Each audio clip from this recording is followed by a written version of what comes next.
Sean bienvenidos, soy la doctora Jimena Aguilar y hablaremos de la fisiopatología de la fiebre. Comenzamos. Recordamos que la temperatura corporal se mantiene en condiciones normales dentro de unos estrechos márgenes y presenta un ritmo circadiano, es decir, es más baja por las mañanas y se eleva por las tardes. El termostato que mantiene la temperatura corporal se denomina centro termorregulador y está localizado en el hipotálamo anterior. Para mantener una temperatura estable, el centro termorregulador regula la producción de calor generada fundamentalmente por la actividad metabólica de los músculos y el hígado, y la pérdida del mismo lograda mediante la sudoración. Pérdidas a través de la piel y la ventilación. La información de la temperatura corporal es registrada continuamente a través de termorreceptores externos e internos. La información llega al centro termorregulador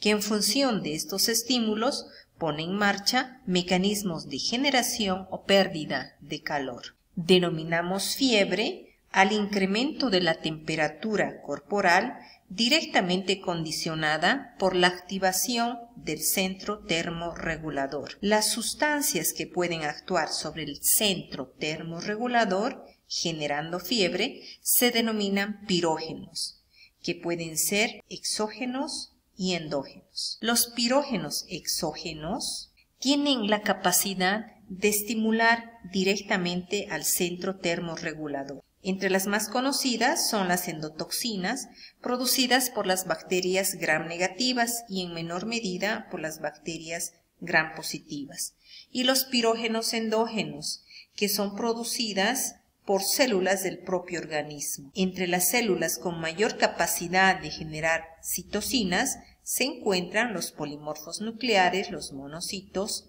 los neutrófilos. El control de la temperatura corporal dentro de los límites normales se establece en base en dos eventos fisiológicos fundamentales: la producción de calor y la pérdida de calor.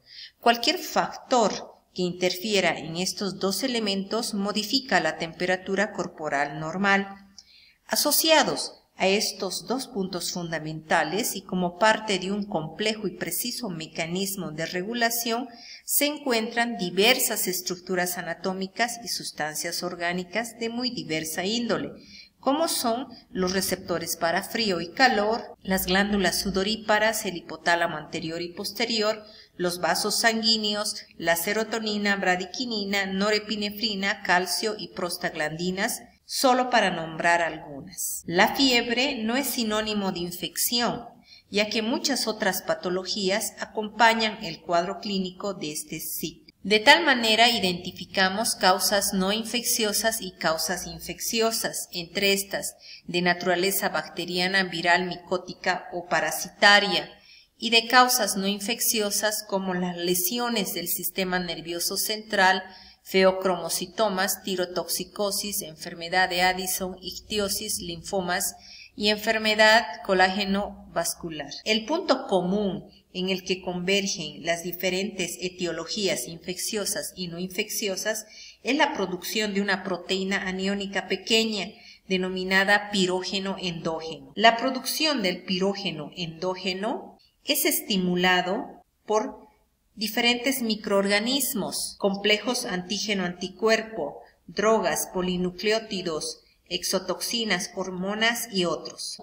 El punto común en el que convergen estas diferentes etiologías infecciosas y no infecciosas es la producción de una proteína aniónica llamada pirógeno endógeno. La producción del pirógeno endógeno es estimulado también por los microorganismos, complejos antígeno-anticuerpo, drogas, polinucleótidos, exotoxinas, hormonas y otros. El punto fundamental en la fisiopatología de la fiebre es la producción del pirógeno endógeno. Se demostró la producción del pirógeno endógeno en los leucocitos humanos, leucocitos polimorfos nucleares.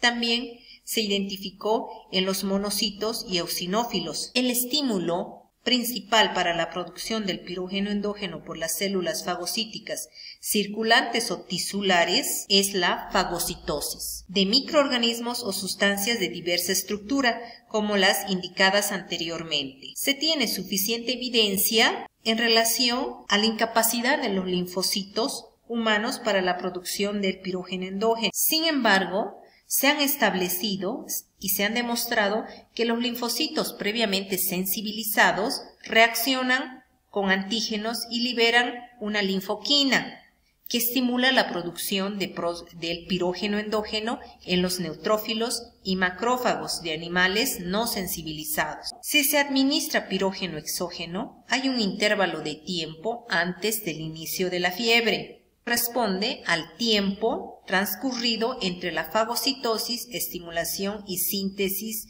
del pirógeno endógeno. El promedio de tiempo es de 60 a 90 minutos. El proceso central de este fenómeno es la producción de la pequeña proteína aniónica, que era el pirógeno endógeno, y que era producido por los leucocitos polimorfonucleares, monocitos, y en menor proporción por los eosinófilos. Además, vemos que diferentes macrófagos tisulares, como las células de Kupffer, macrófagos peritoneales o pulmonares, producen también el pirógeno endógeno en presencia de leucopenia.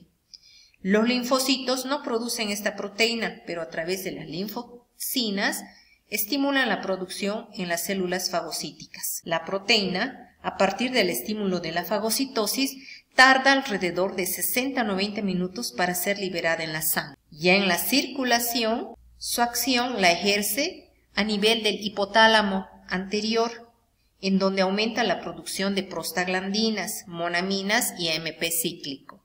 Estas sustancias, a su vez, aumentan la frecuencia de descarga aferente de las neuronas sensibles al frío. Estos impulsos atraviesan el hipotálamo posterior, centro vasomotor, en donde a través de los nervios simpáticos ejercen dos acciones periféricas. Aumentan el metabolismo y la vasoconstricción periférica, con el resultado global de elevación de la temperatura. La variación de la temperatura corporal en incremento puede generar la fiebre y la hipertermia, y en el descenso o disminución la hipotermia. En este gráfico tenemos alteraciones de la temperatura que nos ayudarán a identificar este signo en el paciente.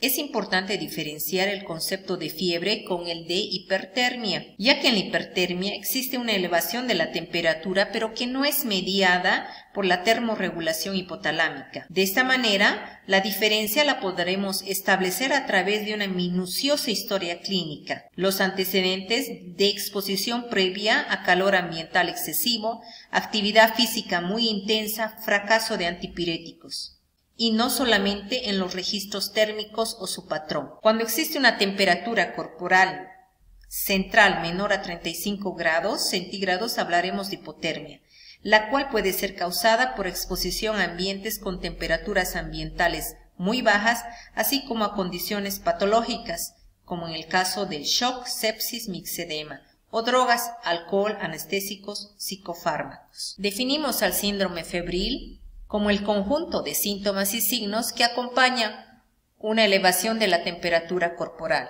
Síntomas como la sensación de calor, taquicardia, polipnea, malestar general, decaimiento, sed, anorexia, polialgias, sudoración, cefalea. Signos como la fase febril, escalofríos, hipotensión arterial, la presencia de soplos, lengua saburral, deshidratación evidente a nivel de la piel, oliguria, albuminuria, etc. En el síndrome febril identificamos causas, las infecciosas y las no infecciosas que habíamos indicado anteriormente. Existen fármacos que elevan la temperatura. Dentro de estos fármacos tenemos el alopurinol, la isoniazida, fenitoína y los salicilatos. Dentro de las causas identificamos la fiebre de origen desconocido. Es importante conceptualizar qué es fiebre de origen desconocido e indicamos que es un paciente que presenta una temperatura corporal mayor o igual a 38.3 grados centígrados una duración mínima de 3 semanas y un diagnóstico etiológico incierto tras una semana de estudio en un paciente que se encuentra hospitalizado. La fiebre también se la puede clasificar de acuerdo a su duración y su patrón de presentación. Aguda es aquella fiebre que no supera los 15 días de evolución, por ejemplo, en infecciones respiratorias, de piel y de partes blandas, las infecciones urinarias. Fiebre prolongada, aquella que se extiende por más de 15 días. La fiebre de origen desconocido. Tenemos la clasificación en cuanto al patrón: intermitente, continua, remitente y recurrente. Vamos a revisar algunas. La fiebre continua no presenta variaciones mayores a 0,6 grados por día. Ejemplo, tenemos la neumonía neumocócica. La fiebre remitente. Durante su evolución, nunca se alcanzan valores normales durante cada día de fiebre. La mayoría de las afecciones febriles se presentan de esta manera. La fiebre intermitente. Las elevaciones térmicas retornan a valores normales durante cada día de fiebre. Ejemplo, la presencia de abscesos bacterianos, tuberculosis miliar, linfomas, etc. La elevación de la temperatura tiene repercusiones sistémicas. La redistribución y el incremento del flujo sanguíneo de la piel debido a la vasodilatación generan un incremento de la demanda cardíaca y disminución de la presión de llenado del corazón. Aumenta la fuerza de contracción y la frecuencia de contracción, con repercusiones negativas, puesto que puede generar mayor requerimiento de oxígeno por el tejido coronario, isquemia cardíaca, infarto y colapso cardiovascular. Las enfermedades cardiovasculares son las principales causas de muerte durante las olas de calor. La evaporación del sudor genera el enfriamiento de nuestro cuerpo, pero eso se acompaña con una pérdida de agua. La pérdida de agua genera disminución del volumen sanguíneo y esto afectará el gasto cardíaco, con las repercusiones a nivel sistémico por hipovolemia. El incremento de la temperatura generará isquemia en los órganos abdominales, la generación de endotoxinas, muerte celular por el incremento de la temperatura y el fallo multiorgánico. En este gráfico identificamos consecuencias de la hipertermia: la alteración del centro de la termorregulación, vasoconstricción esplácnica, isquemia intestinal, la producción de toxinas. Eso nos va a llevar a insuficiencia circulatoria, mayor hipoxemia e incremento de las demandas metabólicas, que posteriormente pueden desencadenar en una coagulación intravascular diseminada y falla multiorgánica. La hipertermia, la activación de la respuesta inflamatoria con la producción de citoquinas, generando un síndrome de respuesta inflamatoria sistémica que nos llevará a SID y a falla multiorgánica. Para el diagnóstico se deberá realizar una buena historia clínica completa con un examen físico minucioso. Se deberá proceder a la toma de la temperatura, tomando en cuenta si es una temperatura axilar, oral o rectal, y las variaciones entre cada una de estas. Se deberá indagar sobre la historia clínica, la exposición a toxinas, viajes, el consumo de algunas sustancias, la exposición a ciertos animales, toxinas, contacto con personas con cuadros febriles, viajes, el consumo de algunas sustancias, el consumo de algunas drogas, traumas, alergias, transfusiones y otras. Esta imagen muy interesante. El paciente puede presentar fiebre con identificación del foco al examen físico. Se realiza el tratamiento y se soluciona el problema, ¿no? Entonces tenemos la resolución con la remisión de la fiebre. Pero existe la posibilidad de que luego de instaurado el tratamiento no se resuelva el problema y la fiebre persista. Ante esa situación debemos realizar exámenes complementarios primarios. Posteriormente se puede identificar la patología e iniciar el tratamiento. Existen pacientes que cursan con fiebre sin foco evidente al examen físico o un foco muy dudoso. Entonces iniciamos los estudios complementarios con hemograma, examen de orina, urocultivo, radiografía de tórax, paneles virales, entre otros.